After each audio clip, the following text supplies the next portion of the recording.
And we're back again. Okay, we live. We live. Beep boop bop beep. Beep boop. Let me just go to my channel and share this with Twitter. Oh, I'm so inept when it comes to this stuff. Let me share Twitter. Okay, guys. So today is July 30th. Not much is going on, but there's a special little game that just came out, and I hope you guys can hear it. Let me show you this.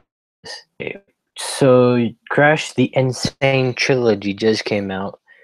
I saw them. I was so skeptical of this game. I was so like 50-50 with this game after I saw the Digital Foundry video of it running 30 frames per second and stuff like that. But after I the Metacritic score and the scores coming out, I started to get more hope. So here are the Metacritic scores. As you can see right here, no, you can't see right here. I'm seeing this. Gaming Age, give it a 10 out of 10. Gaming Trend, give it a 9 out of 10. Gamer.no, give it a 9 out of 10. IGN Spain, give it a 9 out of 10. Attack of the Famine. Let's see. True IGN gave it an 8.5 out of 10. Destructor 2 gave it an 8.5 out of 10. Game Machine, I'm trying to see one bad review from anywhere. Polygon Polygon gave it a 6. Let's go after this. Oh my god, Polygon. The review Crash and Saint Trilogy. Why didn't they not like about this game? The Insane Trilogy is good, nostalgia, but it doesn't solve the old frustrations. Like what? The Golden Glow memories, blah blah blah. Vicarious fate. Oh my god. Series satisfies the nostalgic cravings. Once the novelty wears off, the cracks show. What are they talking about? Are they talking about the controls? Because how come one outlet said they fixed the controls, and the other outlet said they didn't fix the controls? But then again, it's Polygon, and we know that Polygon, they're not the smartest of the bunch. We all seen the Doom footage. The Doom footage. Okay. GameSpot gave it a 6 out of 10. Wow. Yeah. Damn. Oh well. But there's an odd divide between and the user reviews. Like you would think that the user reviews would be fucking bananas, but it's a 9.1. Like what the hell? Like people love this game. Like I didn't know that people love Crash so much. When I played it as a kid, I was like, what, 10ish? I don't know.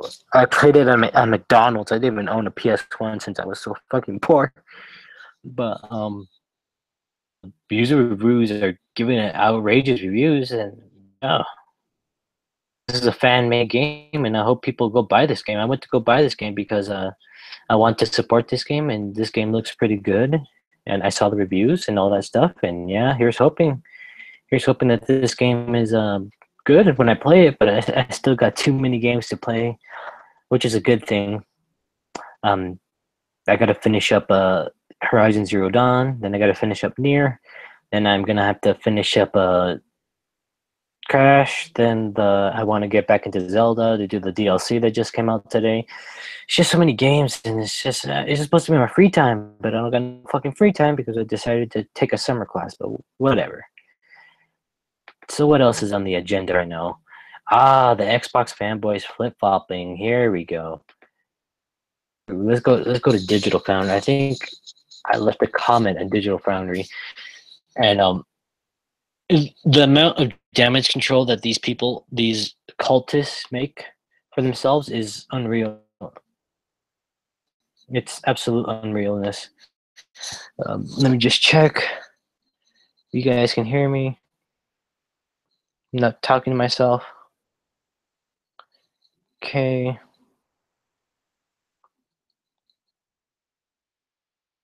Oh god. Hopefully you guys can hear me, but either way, yeah, the flip flopping is there. It's permanent. It's pissing me off. So I went to Digital Foundry. I left a comment, and here it is. Let me show you it. I said another 60 frames per second game on the Switch. What is the Xbox One excuse? Crying emoji, praying. it, it, this is the amount of damage control that these fanboys. I hope it's just so awesome. Like here's one.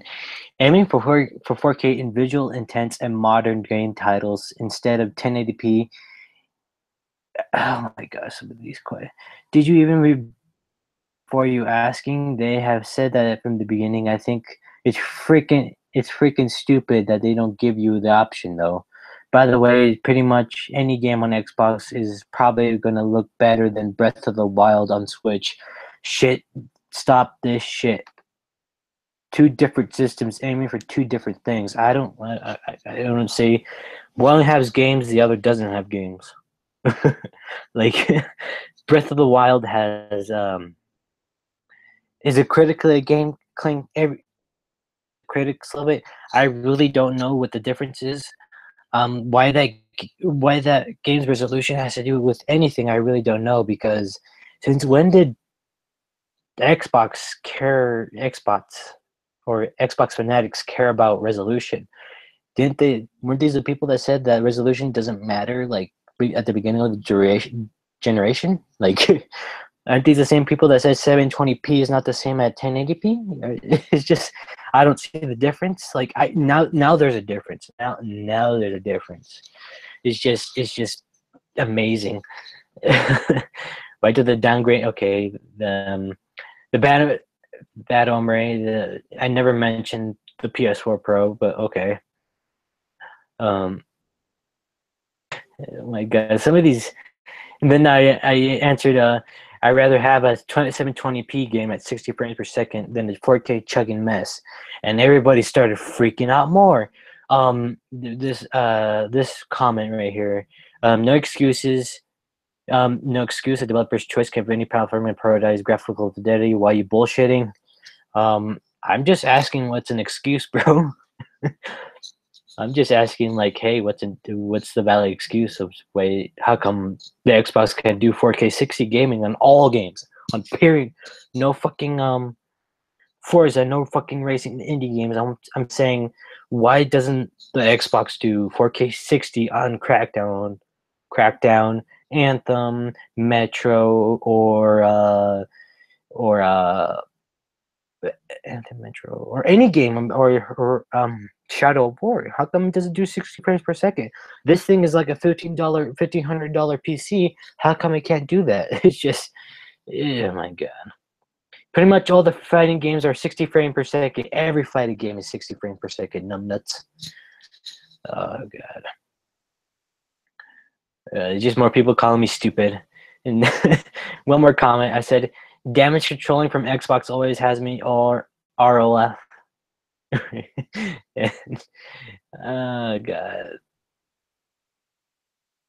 Killer Instinct writes at a 60 but looks better than this. No. No, it doesn't. Better than Breath of the Wild. It does not look better than Pokken Tournament because none of these fan players have played the game. Like how can you say, hey, this thing looks better than the other, but I haven't played the game? Like I can say that Horizon Zero Dawn looks better than Zelda, but I like Zelda more because it's a funner game to me. Like, is the game fun? Is it what happened to like playing having fun with games? It's just bad. It's just these flip flopping fanboys. Like, oh my god, is the Xbox One X is out? No, but when it's out, we're gonna see more bullshit. But Oh god, these fanboys have me laughing. Oh god. Oh god, man. But yeah, from my one little comment, 100. I managed to piss off my one little comment saying how come the Xbox can't do 60 frames per second. My little one little comment caused 87 people to reply, and they are mad. They are fucking damage controlling that a little handheld can now compete a fucking $500 box that can do 4K 30 frame. I'd rather have 240p at 60 frames per second rather than a 4K chugging mess. That's that's absolutely necessary.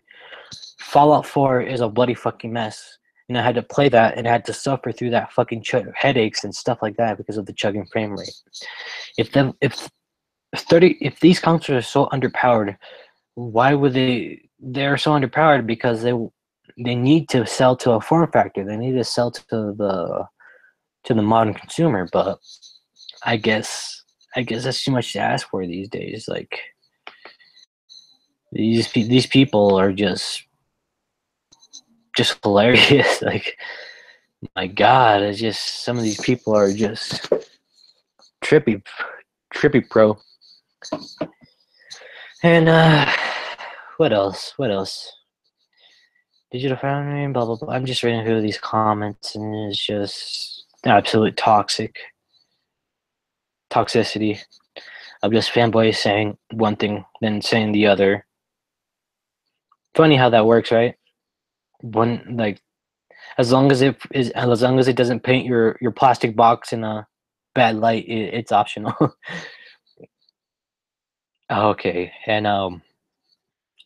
my last part of this little mantra that I'm having right now is Sony becoming lazy because of how fucking awesome they're doing right now?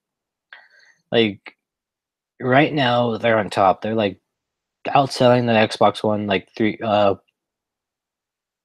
and I'm gonna go over that bullshit DCF or DCF Industries. They're fucking fucking the same people that said that the Wii U would sell 125 million units by lifetime. Like these people are not analysts. These people sell their fucking analytics to companies so they could pay their company can be seen as a basically they fix numbers. They sell that to other companies so they could show their investors like, hey, we're gonna sell this many. But then again, that's not my place. That's not my field of study. So take that as what you will. Okay, but yeah, is the the PS4 becoming like is PlayStation becoming soft with these just Microsoft fucking up. Like right now they delayed two games that they showed in 2015 were in 2017. That I wonder how's that how come Xbox are not like on top of that? Isn't that Sony mantra? Showing games 3 years ahead before they release. Isn't that Sony's MO? But no, that's not Sony's fault. That's not that doesn't matter for Xbox because Xbox is the best box. So it's just these fanboys are just they're clowns. They entertain. They do backflips and tramp dancing. But yeah, so is the PlayStation becoming too soft? Or I think so because as right now they're just riding out the wave. They're gonna ride out the wave. They're gonna release the games that they showed in 2018, and they're probably gonna show us other games, and they're just gonna ride this out. Because they know that they won, and this whole closing the gap is yeah, the Xbox is probably gonna sell. Is probably gonna sell a lot more, but the Switch, Nintendo caught lightning in a bottle again. And the only reason the Switch is not outselling the PS4 Pro, I mean the PS4, is because they run out of units. But they sold out of all the entire stock. So and it's not their fault. It's because they're competing with Apple with parts.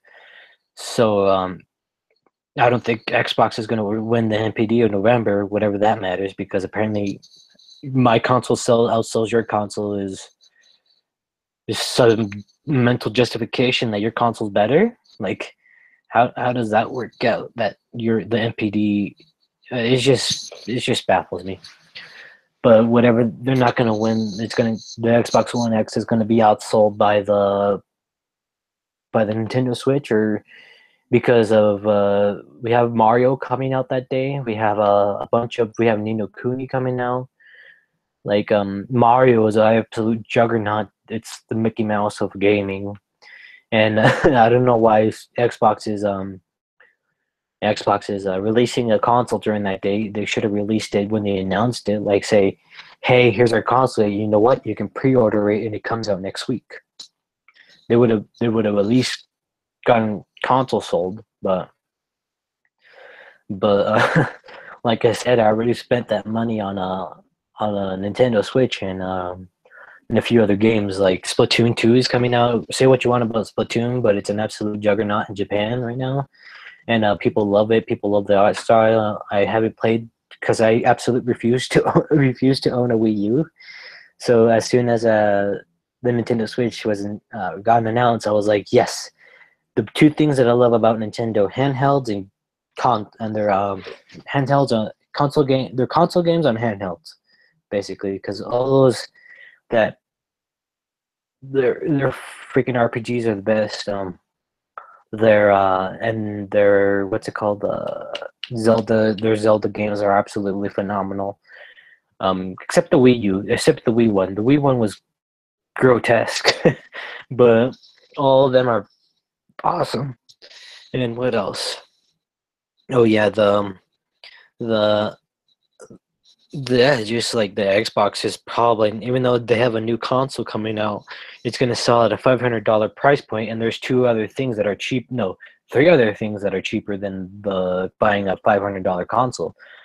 That's a Nintendo Switch, a PS4, and a PS4 Pro. All these things have more games, more exclusives, and more deals, more marketing deals with other games. Like if Sony decides they could drop the price of the PlayStation, the 500 GB PlayStation, put in what's it called, Star Wars in there, and there they win the NPD. Or Nintendo probably is going to sell. You do know Nintendo is going to sell a shit ton of Mario Odyssey copies because that game looks fucking phenomenal. Stuff like that, but yeah, Xbox has it. I think they just gave up. I think they just said, "Hey, here's this console. Sorry for releasing a console that was shit back in 2013. Please buy this one for $500." It's just. Could you imagine, like, if you paid $500 at release, another $300 for the Xbox One S, and another $500 for an Xbox One X, not to mention a 4K TV that you absolutely need to see the benefits of this, for the 4K Blu-ray player and all that stuff, and plus the games that you need to play. It's just the consoles being cheaper argument has been thrown out of the door. This thing is not worth your time. For me, in my opinion, it's not worth your money because there's so many other options out there for you to purchase during that time. Like, and there's more games. The games are going to be running at the games like Wolfenstein. What's it called? Wolfenstein, Battlefront, and Call of Duty are going to be 60 frames across the board. And it doesn't matter if you get a little bit more shaders or a little bit more less jaggy edges. Like, these games are all going to play the same because you need the same ecosystem, and all they're going to do is bump up the resolution. We've seen it done before in the PS4 Pro, and it's going to happen on the Xbox One X. And after seeing the first party exclusives that Xbox is showing. Like, I think I'm good. Like, what do they have? That Conquer that Lucky's Tale. I want to play a platformer. I'll fucking just play Crash. Or like, if I want to play a platformer, I'll just play on my Nintendo Switch and play Shovel Knight. And that's not 4K, but I can play it on my 4K TV. But it doesn't really matter. What else do they got? They got Crackdown. What happened to that game? I do not know. That game looked like completely different than the tech demo they showed us like 2 years ago. I still think that game is snake oil, and it's going to be riddled with microtransactions, and I'm not going to buy it. What else do they got? It's coming out this year. Cuphead. Cuphead looks good, but there's so many other games coming out that time. Like the SNES Mini's coming out during the release date of Cuphead, and I already put aside that money to buy a SNES Mini. I already got a UK version pre-ordered, so definitely not gonna buy that. Definitely not gonna buy fucking Cuphead at release. But it does look like a good game. But I already set aside the money. What else? What else do they have? Oh man, what else? Cuphead. I think that's it for this year. I don't know. Please, and a ton of indie titles that are supposed to be coming. They're Xbox One X console launch exclusives, but they've already been on PC forever, and probably going to be showing up on PlayStation later on. So I think I'll wait. it's just, as soon as we see like Battlefront Run, Battlefield 1, Battlefront 2, and probably some other big budget game with the chugging frame rate, we're gonna get this. We're gonna get the same thing with the Pro. It's not gonna be well optimized, and it's just gonna be a chugging mess, and people are not gonna like it. And people are gonna say it's a waste of $500. So, yeah, guys, I hope you enjoyed the video. Hope you enjoyed my ramblings. Thank you.